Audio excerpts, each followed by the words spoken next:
Dear student, आज हम इस चैप्टर वन की रिव्यू एक्सरसाइज को देखेंगे। इसमें सबसे पहले ऑब्जेक्टिव है, उनको आपको बड़े अच्छे से तैयार करना है, क्योंकि जो आपके पेपर में ऑब्जेक्टिव आते हैं उसमें से 75 to 80% इन्हीं एक्सरसाइज के पीछे वाले एमसीक्यूज में से एमसीक्यूज उठाए जाते हैं। पहला है अंडर रूट 7 क्या है? इंटीजर है, रैशनल नंबर है, इरेशनल नंबर है, नेचुरल नंबर है। तो ये आप एक सिंपल सी पहचान में आपको बताता हूँ। विदाउट स्क्वायर यानी ऐसा नंबर जो कंप्लीट स्क्वायर में नहीं आता और अगर उसके ऊपर अंडर रूट आ जाए तो हमेशा ये रैशनल होंगे। ठीक है, यानी कि अगर अंडर रूट के नीचे 4 लिखा हुआ हो तो जाहिर है वो तो 2 बन जाएगा। अंडर रूट के नीचे 9 लिखा हुआ हो वो 3 बन जाएगा। अंडर रूट के नीचे 25 लिखा हुआ हो तो वो 5 बन जाएगा। ठीक है, अंडर रूट के नीचे 16 लिखा हुआ हो तो वो 4 बन जाएगा। यानी विदाउट परफेक्ट स्क्वायर नंबर अगर अंडर रूट के नीचे है तो वो इरेशनल नंबर होगा। ठीक है, ये पाई और ई ये भी इरेशनल नंबर है। उसके बाद आगे चलो अगर हम तो if n is not a perfect square then under root n is also irrational number की बात जो मैं आपको ऑब्जेक्टिव 1 में बता रहा था कि अगर ये परफेक्ट स्क्वायर हो तो फिर नहीं, अगर ये परफेक्ट स्क्वायर नहीं है तो फिर इरेशनल नंबर होगा। Under root 3 plus under root 5 is also irrational number because this is irrational number and this is also irrational number. Then after summation, if we add two irrational numbers, then answer will also irrational number. For all x belong to real number, if x is equal to x is called reflexive property। यानी ये reflection है कि जो x है वही answer आ गया। x बिल्कुल हूबहू बराबर है x के, तो इसको क्या कहेंगे? Reflexive property. Let A, B and C belong to R, then A greater than B and B greater than C, then A। तो अगर A B से बड़ा है और B जो है वो C से बड़ा है तो फिर क्या होगा? फिर ऑब्वियस सी बात है, हम यहाँ से नतीजा निकालते हैं कि A फिर C से बड़ा है। ठीक है, यानी A यहाँ पे B से बड़ा है और फिर B C से बड़ा है, तो इसका मतलब है, अंडरस्टूड सी बात है कि ये फिर जो C है ये B से भी अगर छोटा है और B इधर A से छोटा है तो फिर जाहिर सी बात है कि A C से बड़ा ही होगा। ठीक है, इसको हम कहते हैं ट्राइचोमेट्री। और नीचे है एडिटिव मल्टीप्लिकेटिव, तो ये ट्रांजिटिव प्रॉपर्टी है। ठीक है, इसका आंसर ये यहाँ पे मिक्स हुआ हुआ है। इसका आंसर यहाँ पे होना चाहिए था, ये ऑप्शन ही मिस है, ये वाला ऑप्शन इधर होना चाहिए था। आइटम की जगह पे आप ये समझें कि ये ऑप्शन डी है।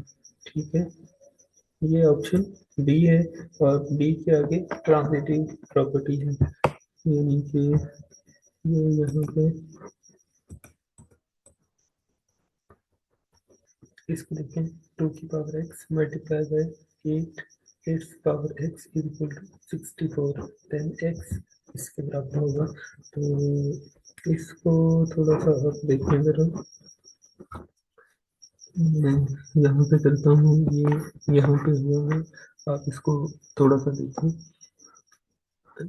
ये 2 की पावर x मल्टीप्लाई बाय 8 की पावर x को मैं लिख सकता हूँ 2 की power 3x is equal to, और इसको मैं लिख सकता हूँ 2 की पावर 6, 2 की पावर 6 मैंने इसको लिख लिया।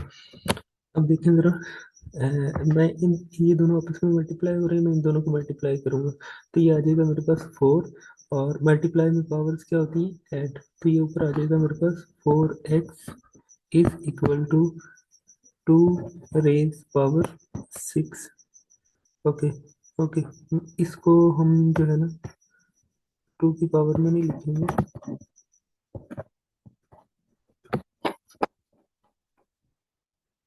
इसको हम लिखेंगे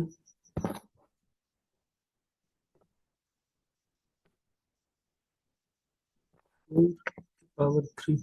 4 पावर 3। चूंकि हमने बेस सेम करनी है, ये बेस सेम हो गई, तो अगर बेस सेम है तो इसका मतलब है हम पावर्स को आपस में कंपेयर कर सकते हैं। तो हम पावर कंपेयर करेंगे, 4x is equal to 3 implies that, इसको नीचे ले जाएं तो ये आ जाएगा हमारे पास 3/4। यही आंसर है 3/4, ये बी वाला ऑप्शन ठीक है। Let A and B belong to R, then A is equal to B and B is equal to A is called, ये कौन सी प्रॉपर्टी है? सिमेट्रिक प्रॉपर्टी है, ठीक है। उसके बाद ये आ गया, दोनों ऐड हो रही हैं। अगर हम इनको आपने ऐड कर लेना है, जो आंसर आए उसको इसमें से देख लेना है, ये आपने खुद करना है, ये मैं एक सवाल छोड़ रहा हूँ। उसके बाद इनको आपस में मल्टीप्लाई करें, 9 - 5 आएगा, तो ये क्या है, 9 - 5 आएगा तो 4 बचेगा हमारे पास, इसका आंसर 4 आता है, ठीक है। तो ये रैशनल नंबर बन जाएगा। उसके बाद जी क्वेश्चन नंबर 2 है, हमारे पास ए, बी और सी दोनों की वैल्यूज गिवन है, तो हमने इनको वेरीफाई करना है, यानी दोनों साइड पे अपने वैल्यूज पुट करनी है, आंसर सेम आना चाहिए। तो ये मैंने यहाँ पे किया हुआ है। फर्क सिर्फ ये है कि यहाँ पे आपने पहले ब्रैकेट को हल करना है, यानी बी प्लस सी करना है, फिर ए से मल्टीप्लाई करना है, इधर आपने ए बी मल्टीप्लाई करके और ए सी को मल्टीप्लाई करके फिर आपस में ऐड करना है। तो इसका answer 23/5, 23/5 thus a b plus c and a b is verified। Next question है, इसमें भी सिंपल अपने इस तरह की वैल्यू पुट करनी है, इस तरह के सवाल आपने छोटी क्लासों में बहुत किए हुए। उसके बाद A B C then verify associative property, ये भी बस इस प्रॉपर्टी को आपने वेरीफाई करना है। तो वैल्यूज गिवन है, इसमें आपने वैल्यूज को पुट करना है, इसको कहते हैं लेफ्ट हैंड साइड, इसको कहते हैं राइट हैंड साइड, दोनों के आंसर सेम आएंगे, तो आप कह दोगे कि हेंस वेरीफाइड। अगर आंसर में डिफरेंस आता है तो अपनी कैलकुलेशन चेक करें। इधर ये मल्टीप्लिकेशन की प्रॉपर्टी है, वही वैल्यूज ए बी सी की पुट की, और ये आंसर आ गया। ये जो पीडीएफ है, सोल्यूशन पीडीएफ, ये मैं डिस्क्रिप्शन में ऐड कर दूंगा, खुद से करने की कोशिश करें, अगर नहीं होता तो फिर आप यहाँ से भी देख सकते हैं। ये zero is the rational number, explain. Yes, zero is a rational number. A rational number is any number that can be expressed as the quotient or fraction p or q, where p and q are integers and q not is equal to 0. In case of 0, it can be expressed as 0/1, where 1 and 0 are both integers and 1 not is equal to 0, hence 0 is a rational number। Rational number के लिए condition क्या है कि हम उसे P over Q की form में लिख सकें। तो ये जो जीरो है इसको हम 0/1 की फॉर्म में लिख सकते हैं। हाँ, अगर ये उलट होता 1/0, फिर हम इसको नहीं लिख सकते, मैथ एरर आती है, कुछ बच्चे इसी से कंफ्यूज होते हैं, पता नहीं हम इसको लिख सकते हैं कि नहीं लिख सकते। तो जीरो को हम लिख सकते हैं 0/1 की फॉर्म में, यानी 0/1 लिख सकते हैं, 1/0 नहीं लिख सकते। 1/0 नहीं, बल्कि कोई भी नंबर ऊपर हो उसको हम जीरो से डिवाइड नहीं कर सकते। क्वेश्चन नंबर 5 है, state state trichotomy property of real numbers. Trigonometry property of real numbers state that for any two real numbers a and b, exactly one of the following is true: 1 multiplied by a, b2 dot a, b3 dot a is equal to b. This property ensures that there are no other possibilities for comparing any two real numbers। तो ये बस एक property उसने पूछी थी, यहाँ पे उसका आंसर कर दिया है। उसके बाद फाइंड टू रियल नंबर्स, ये क्वेश्चन हमने पीछे एक्सरसाइज में बड़ी डिटेल से करवाया हुआ है। आप इन दोनों नंबरों के बीच में ला तादाद रैशनल नंबर है, आप कोई भी दो रैशनल नंबर दे दें तो वो एक्सेप्टेबल होगा। ओके, क्वेश्चन नंबर 7 है, problem statement simplify the following. पहला सवाल, इसको हमने सिंप्लीफाई करना है। अंडर रूट की पावर 1/3 है, तो इन सब पावर्स के नीचे आप 1/3 ले जाएं, जहाँ पे कटिंग हो वहाँ पे कटिंग करते हैं। जिस तरह ये 15 और 3 एक ही टेबल में आते हैं, तो x की पावर 5 बन गई, वाई और जी नहीं होते तो यही हमारा आंसर है, यही को छोड़ दो। उसके बाद इसको देखें 27 2x, इसको लिखें, अंडर रूट खत्म किया यहाँ पे। उसके बाद इसको 3 की फॉर्म में लिखा, ये 3 3 से कट हो जाएगा, 3 की पावर 2x आ गया, यही आंसर है। उसके बाद 3 6 6 की पावर n+2, और इसकी पावर आ जाएगी -3n। इनको आपस में, इस पावर को मैंने सेपरेट किए अलग अलग, और नीचे वाले को भी ऐसे ही इसको अलग अलग किया, 3n.2। और ठीक है, इसमें से 3n को कॉमन लें तो ये आ जाएगा 2। 2 को इससे मल्टीप्लाई करें, और इधर से ये 3n आ गया, तो ये 3n से कैंसिल हो गया, वैसे ही n खत्म ही हो गया, n वाली कहानी बचे। इस तरह के जो सवाल आते हैं ना, ये पावर्स में या वेरिएबल वाले, उनसे घबरा जाते हैं। देखिए ये कितना आसान है, ये वैसे ही वेरिएबल वाली टर्म पूरी कटिंग हो गई। 54/2 और 27 आंसर आ गया। The sum of three consecutive odd integer is 51.3 integers। ये जो पीछे भी हमने एक्सरसाइज 1.3 की है, उसका पहला सवाल बिल्कुल इसी तरह का है। अगर आपको उसकी समझ आ गई है तो सिमिलर पैटर्न पे इसको हल करना है। एक्स यानी कोई भी हमने 3 नंबर लेट करने हैं, x plus the sum of 3 consecutive odd number. लेकिन यहाँ पे उसने बोला odd number. Odd number means कि हम एक्स एक्स+1 नहीं लेंगे, फिर x+2 एंड x+4। तो इनको जब हम सम करेंगे तो ये आ जाएगा हमारे पास 15। Does the three consecutive numbers are, अगर ये पहला 15 है, दूसरा 17 होगा, और उससे अगला 19 होगा। Abdullah picked up 96 balls and placed them into two buckets. One bucket has 28 balls more than the other bucket. How many balls were in each bucket?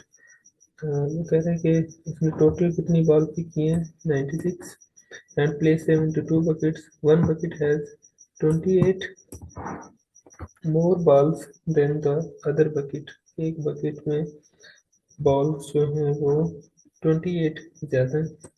तो आपको बताना है कि दोनों बकेट्स में कितनी बॉल्स हैं। तो ये क्वेश्चन की हमने कंडीशन को लिखा, x प्लस यानी एक में हम फर्ज करें x है, दूसरे में x जितना है उससे 28 ज़्यादा है, और ये टोटल कितनी है 96। तो सिंपली इनको सॉल्व कर लें। 2x ब्रैकेट खोलें प्लस 28, ये उधर चला जाएगा 68, x इज इक्वल टू 34। यानी एक बकेट में कितनी बॉल्स हैं 34, और दूसरी बकेट में कितनी होंगी, ये अब x प्लस 28 करें तो ये आ जाएगा 62। 62 प्लस 34, इन दोनों को अगर आप सम करें तो ये 96 के इक्वल हो जाएगा। ठीक है, क्वेश्चन नंबर 6 है, सलमा इन्वेस्टेड, इतने पैसे वो इन्वेस्ट करती है बैंक में, और उसका उसे ये प्रॉफिट मिलता है। इसे सबसे पहले प्रॉपर इम्प्रॉपर फ्रैक्शन में चेंज करें, इनको आपस में मल्टीप्लाई करें, ऊपर वाले को ऐड करें, और नीचे डिनोमिनेटर यही रहेगा, यानी 4 7 × 28 प्लस 1 29/4। यानी ये असल में लिखा हुआ है इधर 29/4%। तो ये तकरीबन 7 पॉइंट समथिंग है per annum. After 2 year the rate was increase to 8%। यहाँ पे तकरीबन ये 7% है, और ये 8% हो गया after 2 year. Find the amount she had at the end of 7 year. 7 साल के बाद उसके पास कितनी अमाउंट होगी, आपको ये बताना है। तो first calculate the profit for the first 2 years. ये 7.25 के हिसाब से इसको चेंज किया हुआ है। ठीक है, जिस तरह मैंने अभी आपको चेंज करके बताया। तो इससे परेशान नहीं होना कि यहाँ पे भी ये लिखा हुआ है और यहाँ पे ये कहाँ से आ गया। उसके बाद ये प्रिंसिपल अमाउंट है, ठीक है, और ये R1 है, प्रॉफिट है पहले 2 ईयर्स का। उसके बाद अपने प्रॉफिट निकाला इनका, तो ये आ गया। और फिर अगले 5 साल का इस बिल्कुल सिमिलर पैटर्न पे आप परसेंट के हिसाब से निकालें और एट द एंड इन दोनों की प्रॉफिट को सम कर दें, तो आपके पास आंसर आ जाएगा। ये प्रॉफिट है इसका 7 साल का, और इस प्रॉफिट को टोटल में सम किया तो ये अमाउंट होगी जो उसके पास एट द एंड बचेगी। तो ये हमारी यहाँ पे एक्सरसाइज, ये रिव्यू एक्सरसाइज चैप्टर नंबर 1 की कंप्लीट हुई। Thank you for watching, take care, अल्लाह हाफिज़।